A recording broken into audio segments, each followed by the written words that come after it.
Hi everyone, welcome to Tom's Manshed. Okay, so a bit of a background story first, and as usual, it will go on a bit, my videos always do, and as usual, feel free to skip to any bit you like by using the timeline below, and I'll itemise all the bits so you can see what bit you don't want to watch. Okay, so, like I say, a bit of background first. Nearly 4 years ago, I got one of the very first batches of MG ZS EV Mark 1s. Now, they didn't come with a spare wheel, but you could buy one as an added extra. It was the same stud fittings and that as the HS, which was a petrol, might have been petrol and diesel, I don't know, car, but the spare wheel kit would fit. So I bought one for my ZS and I fitted it. Now, I did a video for it. Check up here for full details if you need details on that. But because it was designed for a spare wheel kit, it fitted in the dish below. There's like the boot was like sunken ready for a spare wheel. I'll show you on these two pictures here. Right, these are screen grabs from my other video, and as you can see on this first one, you can see the dip there, that the whole wheel and centre bit with all the jack in it and that went in. And again in this second one, that's the stud that you screwed through the threaded hole and then attached the big nut to after. You'll see that later in this video. So when I came to sell my ZS, as soon as the ZS Mark II came out, I took a test drive and I loved it, and I loved all the extras like the 360 camera, the extra range, the app and everything that the Mark 1 didn't have. So I placed an order for one at Chorley MG. And I sold the ZS Mark 1 because it was during COVID. I was getting a great price for it, much better than the part exchange. So I sold it, and I thought I would only be without a car for 2 months. I was told my ZS would be 2 months before it came in, so I sold my other one. It turned out the ZS never even arrived, the Mark II. It went on month after month after month. I was without a car for 9 months. And I kept getting dates for it. Yeah, it'll be here next month, be here next month, be here. So it never ever arrived. So I changed the order to an MG4. Now I'm glad I did, because I prefer the MG4 to the ZS. I absolutely love the car. But there isn't even a spare wheel kit available for this at all.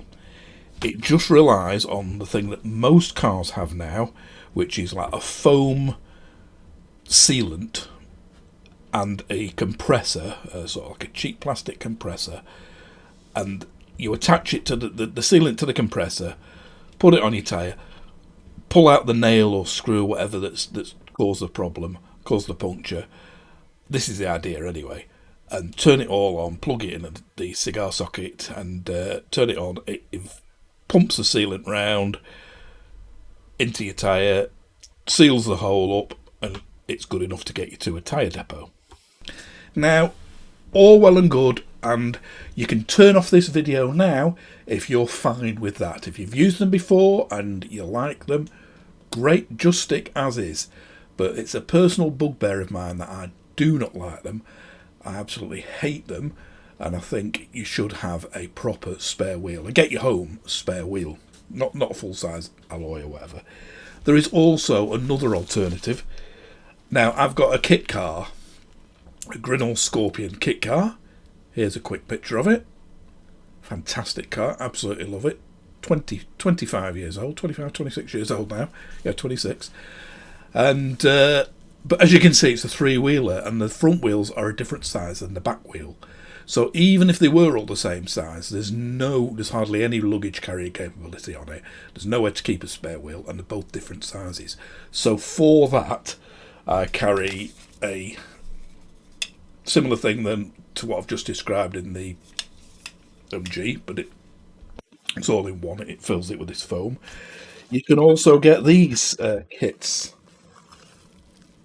Tubeless tyre repair kit, and what you do, you take out the nail, you ream out the hole with this. You get one of these rubberized sort of pieces of string sort of thing. You thread it through this application tool, push it in the hole, pull it out, and as you do so, it's self-vulcanizing on the rubber, and then you trim the excess off with a knife. And it's to make it look easy on the demos, but this is the one I've tried, and trust me, they are not easy. It's very difficult doing it with the wheel on the car, because particularly at night in the wet, you get underneath trying to see where the screw or the nail is or whatever you've run over is. As you push it forward, you get, oh, there, I might see it. You get it out. You can't always get the tools in to sort of do it. You're best getting the wheel off. Now, if you've got to get the wheel off anyway, it's so much easier to stick a spare wheel on. It's much, much, much quicker.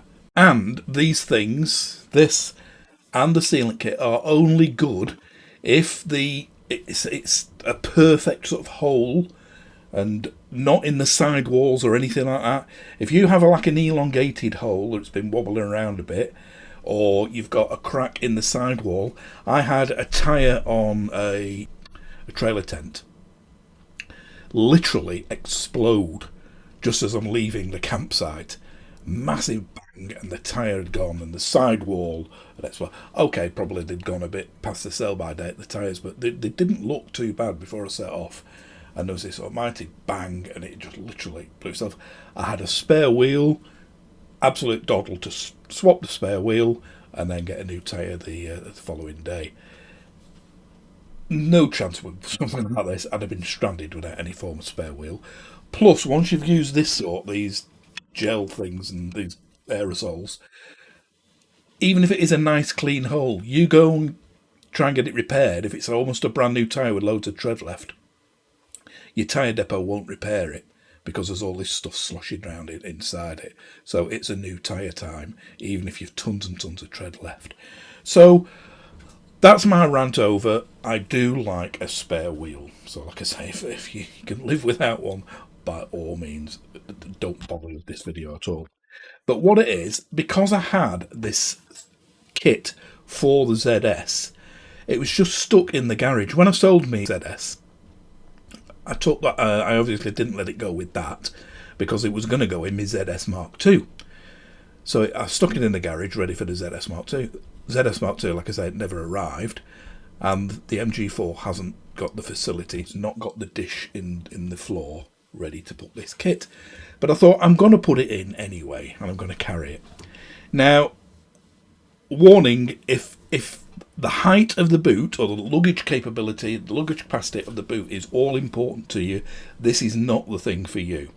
You do lose quite a lot of height. I'll tell you how much exactly in the video, but you lose quite a lot of height in the boot, because the spare tyre is put there, the spare tyre kit, and then I've built up some side bits. All this is explained and shown, and I'll give all the dimensions in this video, so that the floor of the boot is raised up. Now, it still suits me fine. It's a lot less than it was in either of the other positions. On the trophy version of the MG4, you get 2 floor positions for the boot. On the higher one, you can get your granny charger in its bag underneath it, and your Type 2 lead. On the bottom one, it gives you more height, but there's no storage space whatsoever. Well, mine, because the spare wheel is in now, is even higher, so it's even less storage space. But like I say, I can live with that.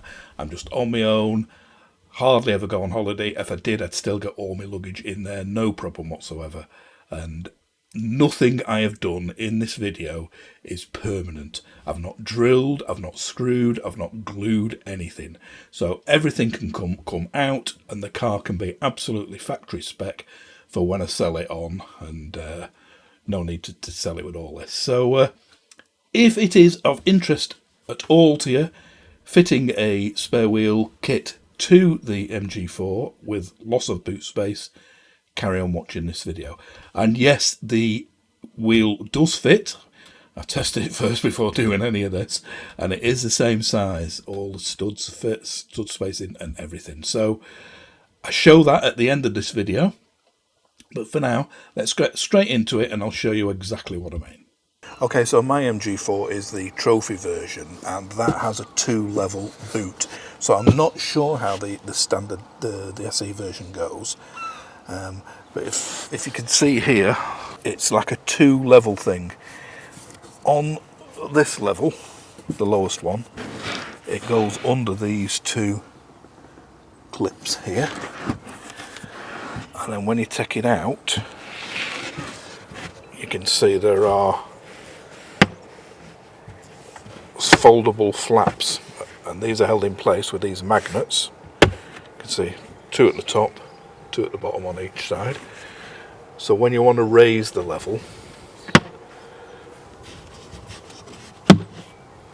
you fold them in like that, and then you can place it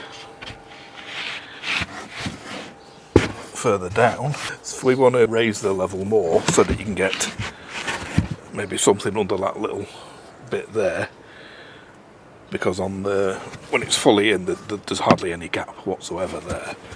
So if you wanted to raise it, you'd fold these out, fold them fully out, and again they've got magnets on the other side as well.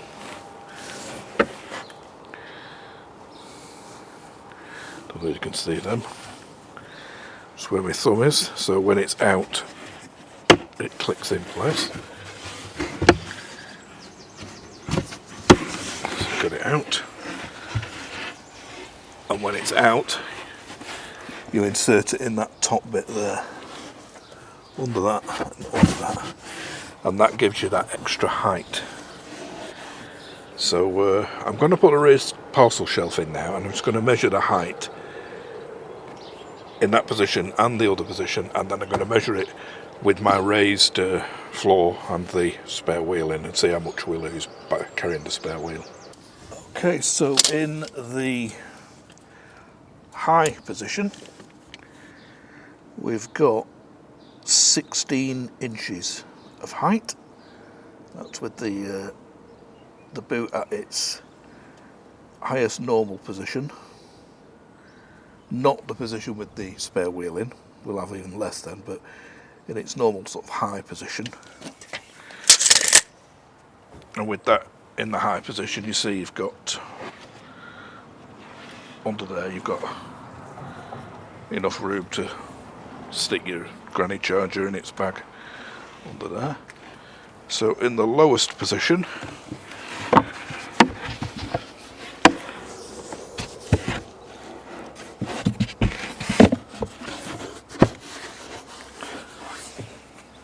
we've got 19 and a quarter, I would say.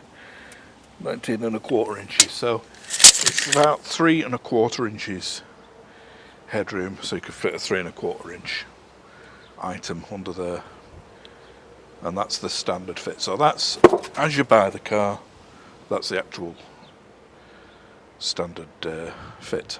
So let's see how much I'm going to lose putting the spare wheel kit in. So as you saw there, your 2 choices on the stock car are the maximum height of 19 1/4 inch, and if you raise that floor to give you the storage room underneath, you'll reduce it to 16 inches, and that's, like I said, to underneath the rear parcel shelf. Of course, if you've got like a taller shopping bag or something, you can take the rear parcel shelf out, as you can once you fit the spare wheel. But those are your 2 choices. Base at the very bottom for maximum height and no storage, 19 1/4. Base raised up 16 inch to the bottom of the parcel shelf. So let's have a look now at the actual sort of inflator kit that I mentioned, what you get with the car from as stock from the factory. So this is the kit you get as standard. You've got your warning triangle there, you've got your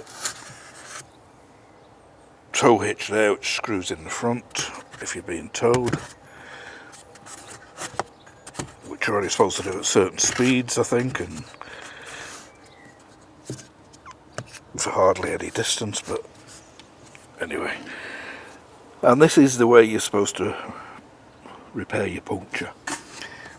take that out. Little air compressor there with a big long lead to reach the cigar socket at the front, and it's got its air hose at the back there. All the instructions you can see are basic diagrams. So what you do is this sealant liquid, you can hear that shaking, you put that in there, slide it in that compressor, you take its air hose and that goes to your tyre, and then the air hose from your compressor there goes to that yellow bit there, and the idea is it pumps all this sealant in your tyre and seals the hole and you drive away. As easy as that in theory. But like I say, if you've got a sidewall crack or a pretty big tear or anything like that, it's absolutely useless. Okay, so let's say the actual spare wheel and kit will be fitting now. And don't forget, there is no kit available for the MG4. This is the one for the ZS, but it does fit. So this is the ZS EV spare wheel kit. Let's have a look at it in detail. So this is the spare wheel kit as you get it from new. So you get obviously the spare wheel itself, and then there's this polystyrene insert, and that holds your scissor jack there. You've got another one of them towing bolts, so you've got two now. And you've got the winder for the jack, which engages in the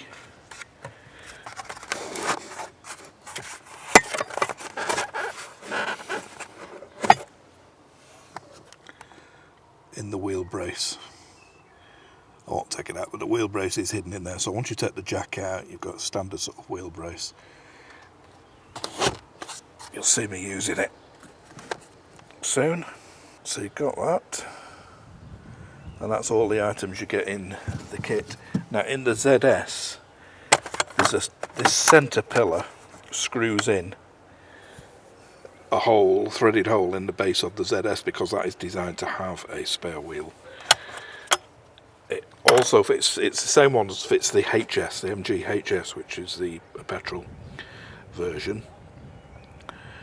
But this spare wheel, as you'll see, fits the MG4 and the new ZS as well. So normally that threaded thing would go, thread that in the metal in the bottom of the car, and then this threaded rod sticks up there, and you screw this plastic nut over it, and that clamps it down. It's sort of like tapered in there and in there, and that clamps it down solid.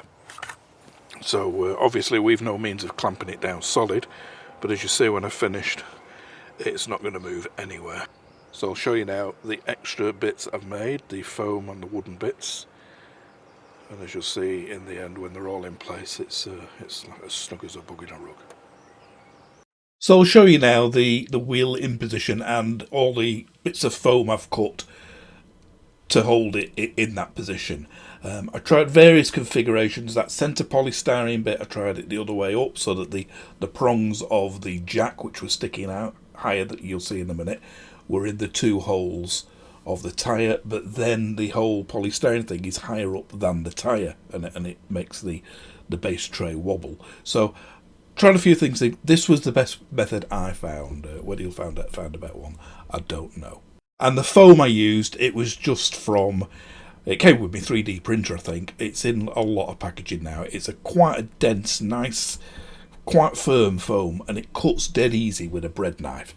Big, long, sort of like bread or a meat knife or something with a big blade.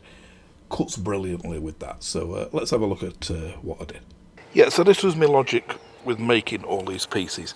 That's how it's going to go. In there like that. And that is how the base is going to go. Now obviously, being on there like that, it's going to wobble. Like when you put shopping or whatever on one side, it's going to go down, as is the other. Now a lot of that is because this jack is sitting out higher up than the tyre. So even if we take the jack out,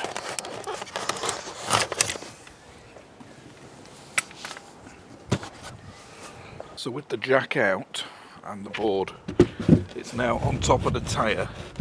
That's a lot more solid, but you can still see, sorry, we fold them out, both them out, you can still see if anything goes on the side of these, it's just going to drop down like that, and the same there. And again, forward and that, there's no, you know, if I put something heavy there, it's just going to come up there, and the same there. So what I have done is, first of all, I've made these supports for each side. I went to the local DIY thing, got an offcut of, what do they call it, sterling board or whatever. It's 3/4 of an inch thick, and I've just stretched over it this black. I just had this line around it, some sort of like weed control cloth or something. There's just a reel of it in the garage, and that goes in there like that. As you see, I've put Velcro here as well, which engages with the side here. So that goes in there like that. That is solid against there, that's going nowhere. And again, this side,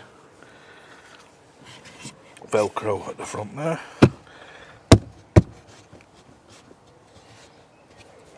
And as you can see, again, that is solid there.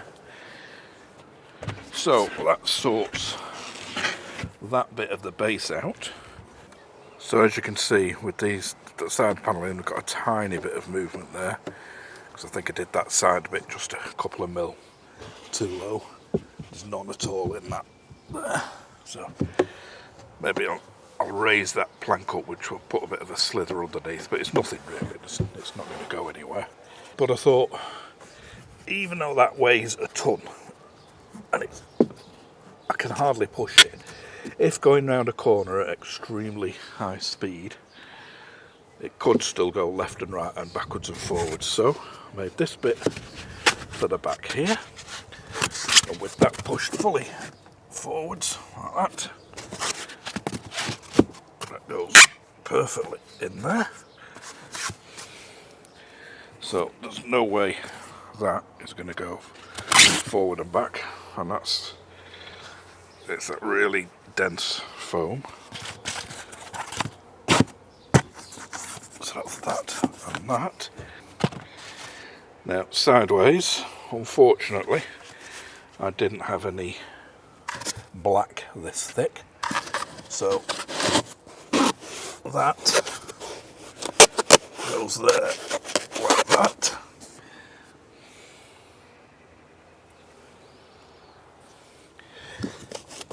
You'll see in a minute why I didn't bring it further round here, but that is solid and that isn't going to go anywhere that way. And here is solid there, and you'll see in a minute what this slot I've cut is for. So that is that. Now, as I showed before, with the jack in place, it sticks out higher than the wheel, so the wooden lid is on top of the jack. So the jack is going to go there. Now what I'm going to do, I'm just going to take these two pieces out, just to show you how I'm going to fit the granny cable. Now my granny cable I had to buy separately, because MG didn't provide me with one. They provided me with a Type 2 cable, which I already had from my ZS.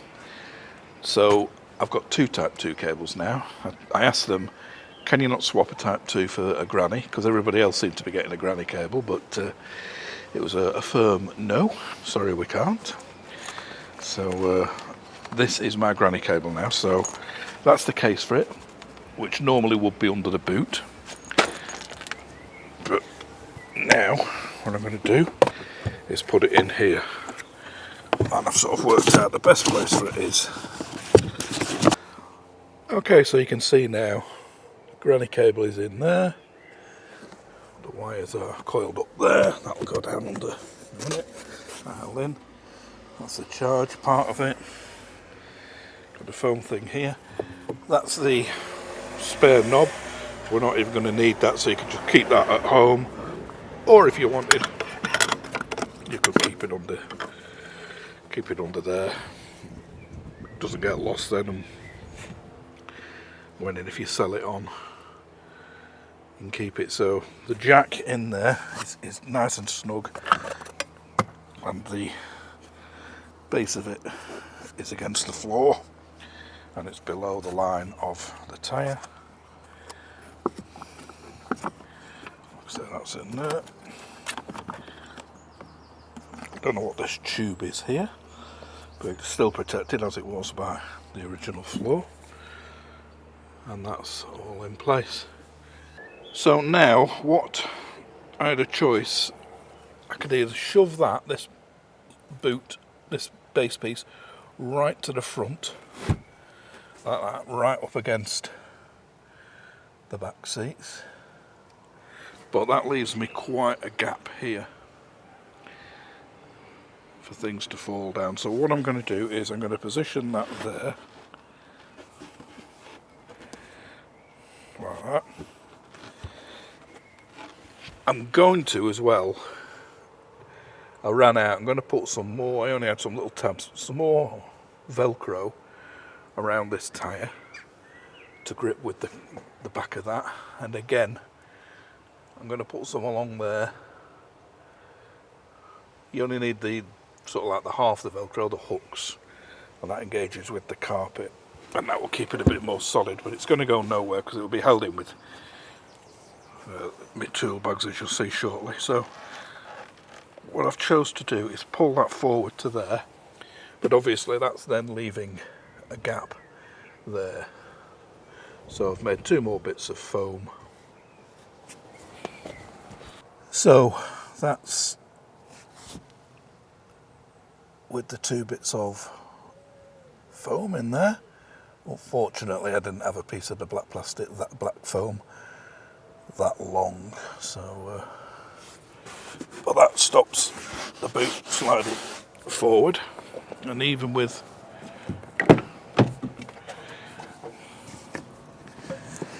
the rear seats forward, you can see the Velcro just about.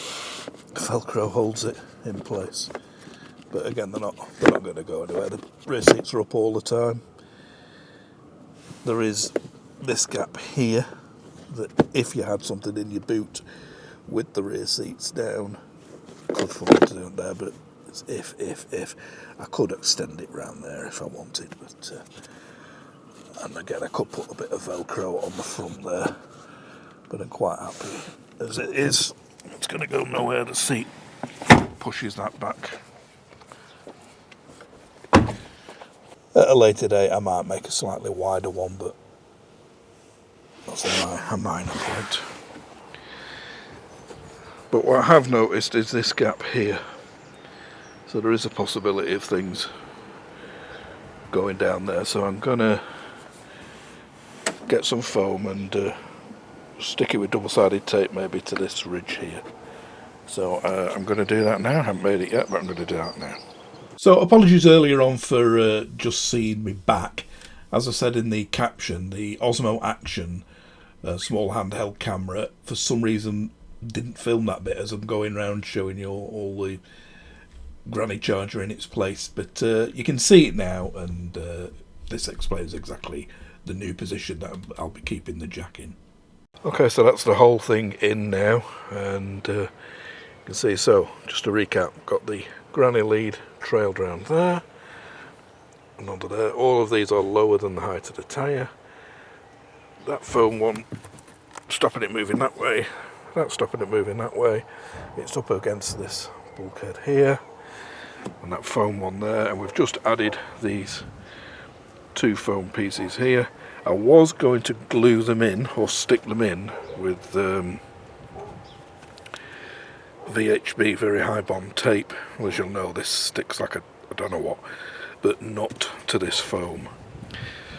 I could glue them down to this sort of bit underneath with hot glue gun, but I don't want to damage that. So everything we've got in here we'll just pull out without a trace, as if it was never in here. So whenever we come to sell the car, all this lot can just come out and it go back to its standard kit. Nothing is screwed in, I've not drilled any holes, I've not glued anything. So that's it. As you see, everything is solid. The jack is there. I'm going to replace that with a bottle jack. I've talked myself into getting a bottle jack. It's a much easier pumping a hydraulic bottle jack up than trying to wind one of them up. And the bag for the granny charger is stuffed in there as well, so if we went away somewhere and took the granny charger out of the boot, you could store it in that bag. So it's just a matter of putting this back now. This front, as you can see, that's the ideal sort of thickness. That's a bit thinner.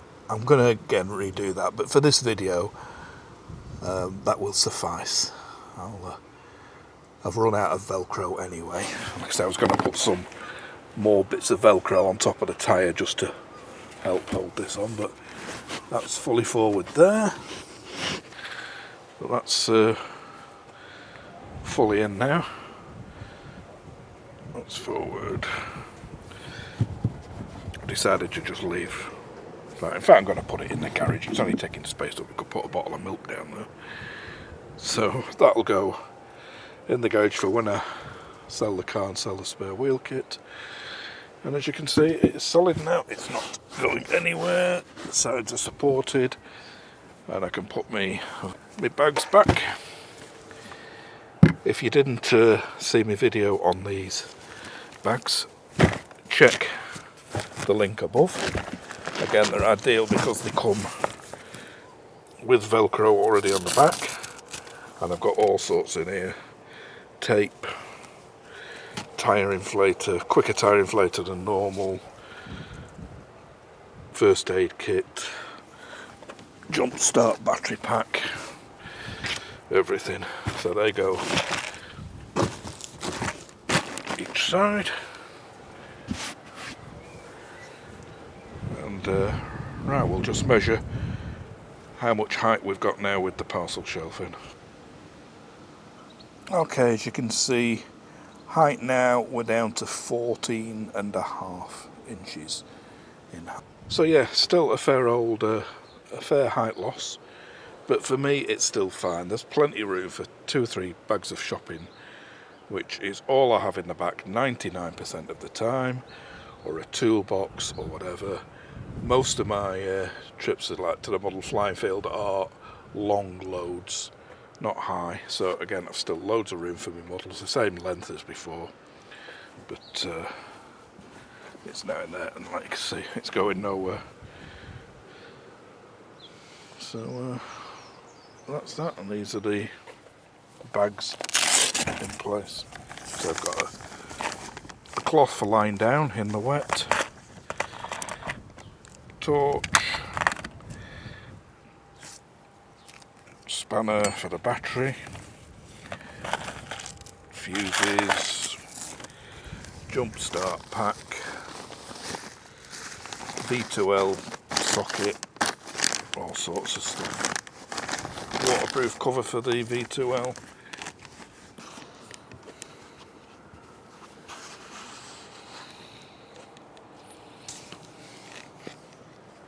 and the final foam seal there, looks okay. And yeah, when I get a bit more time, I'll just try and get a slightly wider one for that, but like you can see, it is going absolutely nowhere. I'm putting my full weight on there and it's going nowhere. Yeah, so I did say that I would show you changing a wheel. Now I'm going to do this in real time, but I'm going to speed it up. So I'm not going to edit any bits out.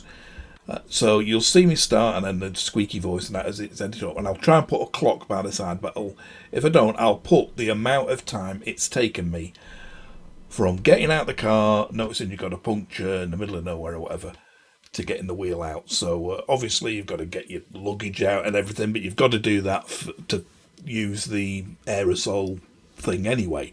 It's just a heck of a lot quicker to completely take the alloy wheel off, get your home spare wheel on, put the alloy wheel back in the boot, than to try and mess around trying to mend tyres there and then. So yeah, let's have a look at that now. And I had 2 cameras set up, and it's a good job I did, because when I looked at the footage from the Canon, which was behind me, it was the most disgusting thing ever. You've never seen a builder's bum like it. It was absolutely horrible. So every time I start to bend forward and show the builder's bum, which I didn't even realise was on display, I've edited that bit out, and you're watching the camera from the other side. Thank God I had 2 in action at the same time. So yeah, let's have a look at that now, at actually changing a wheel, and see how long it takes.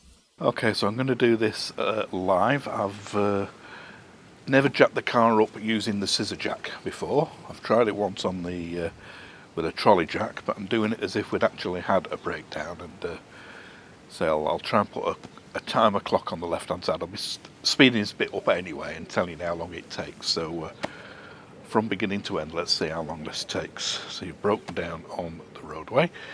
First thing is to take off the trim, and these are probably the easiest trims I've ever taken off a car ever. You don't need any tools, right? You just grab it, just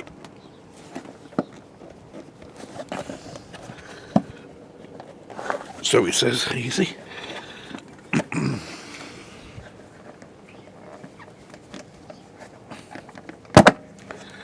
Like that. And like that. And like that. So yeah, dead easy. And the little tabs that hold them on are pretty flexible, unlike most. But a lot I've seen of these are very brittle, but these aren't. So right, we've got that off. We're going to start the clock from now.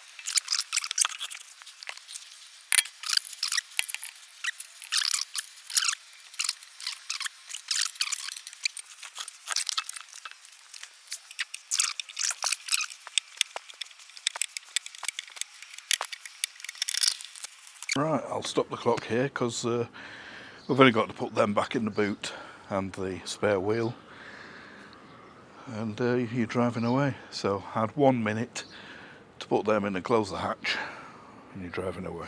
Okay, so as I mentioned in that, I did look at the manual to find out where the jacking points were, and it usually gives you, in other manuals, I've had a measurement, like 15 inches from here or whatever. But in this there was no measurement, but there was some little arrows on the black plastic bit that I did notice later. So I'll show you exactly where them arrows are and how to align the jack in the right place.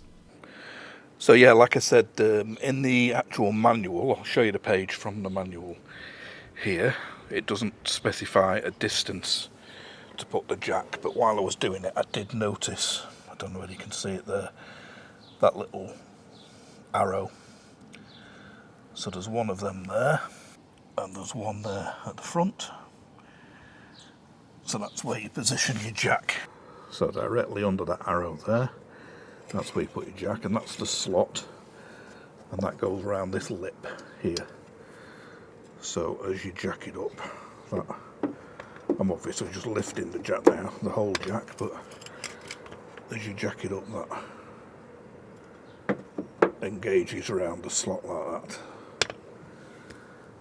So that's your jacking point for the rear wheel. The trim, it's quite sort of flexible plastic, this. To see, but it's not brittle at all, or not yet anyway. And they're just like squeezable things. There's 1, 2, 3, 4, 5 of them. So you just offer it up, make sure the valve is in one of the slots. And these pegs go in these gaps of the wheel. So just offer it up like that. You can see we're almost ready to go in the slots. And then once it's in position,